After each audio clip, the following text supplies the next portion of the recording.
전쟁에서 가장 어려운 일은 상대의 무기를 파악하는 것이 아니라 상대의 마음이 어디에 복종하는지를 이해하는 일입니다. 1940년대 태평양 전쟁의 한복판에서 미국은 지금까지 한 번도 경험해 보지 못한 상대와 마주하고 있었습니다. 과학기술의 시대에 살면서도 한 인간을 신처럼 받드는 국민, 포로가 되는 것은 치욕이라며 자결을 택하다가도 막상 포로가 되면 극도로 공손하고 협조적인 태도를 보이는 군인들. 미국에게 일본은 단순히 강한 적이 아니라 이해할 수 없는 적이었습니다.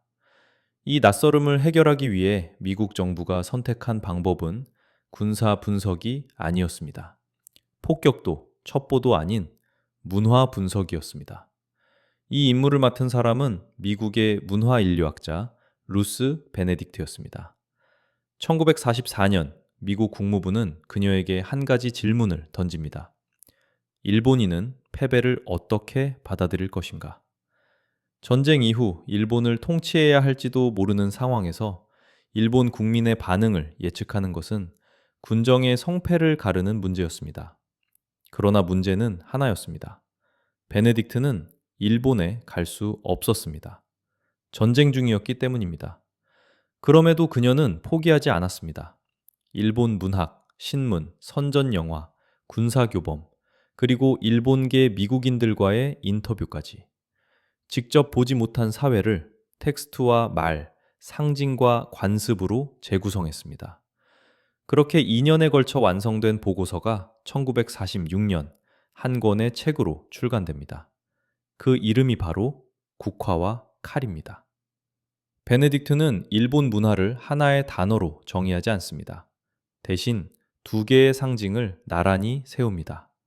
국화는 평화, 절제, 미적 감수성의 상징입니다. 황실의 문장이기도 한 이 꽃은 질서와 조화, 품위를 의미합니다. 반면 칼은 전쟁, 명예, 결단의 상징입니다.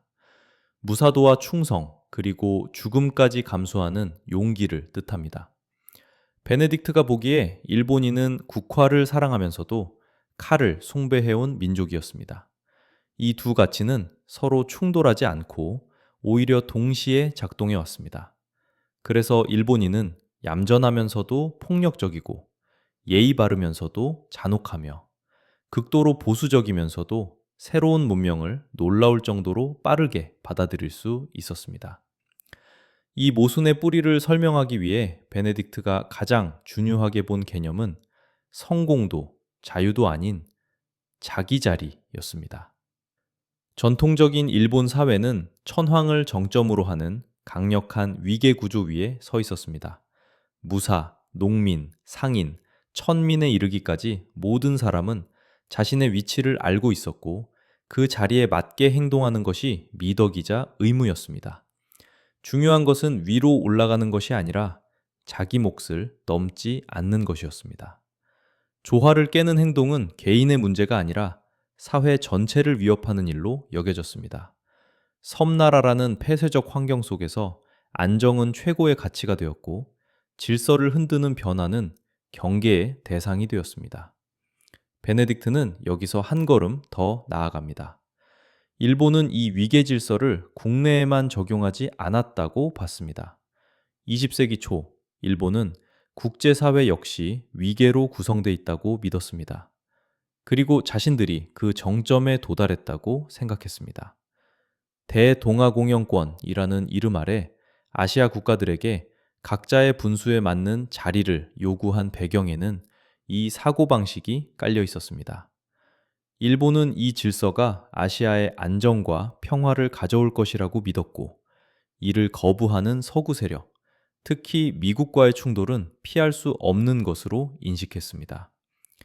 베네딕트는 태평양 전쟁을 이념의 충돌이 아니라 질서에 대한 인식의 충돌로 해석합니다. 일본 사회를 움직이는 또 하나의 축은 은혜와 의무입니다. 일본어로 온이라 불리는 은혜는 단순한 감사가 아닙니다. 그것은 갚아야 할 부채입니다. 특히 천황에게 받은 은혜는 결코 다 갚을 수 없는 절대적인 것이었습니다. 그래서 천황은 정치 지도자를 넘어 도덕적, 정신적 질서의 중심이 됩니다.